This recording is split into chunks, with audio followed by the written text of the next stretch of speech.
You ever hear a chicken talk? No? Well, I have. And I swear what it said still haunts me. It started when my grandma passed away. She lived alone on a small farm, just her and a bunch of chickens. When we went to clean out her house, my mom told me to take care of the coop. It was old, smelled like damp hay, and every time I stepped inside, I felt like I was being watched. There was one chicken, a huge, ugly thing with patchy feathers and beady black eyes.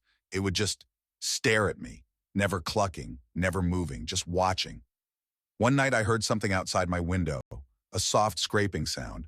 I pulled the curtain back and there it was, the chicken, perched on the windowsill, staring.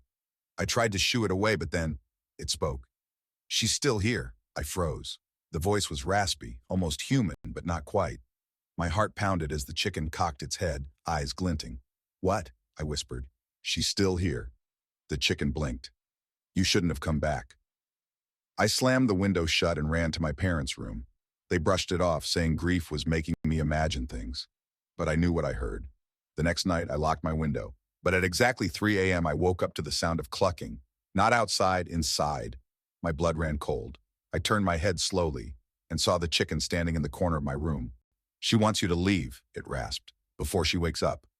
The room suddenly felt ice cold. The lights flickered. And then I heard a second voice, my grandma's voice. "Why are you in my house?"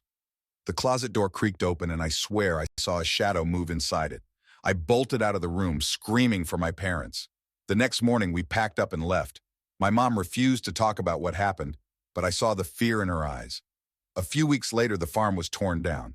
But before we left for good, I took one last look at the coop. The chickens were gone, all except one.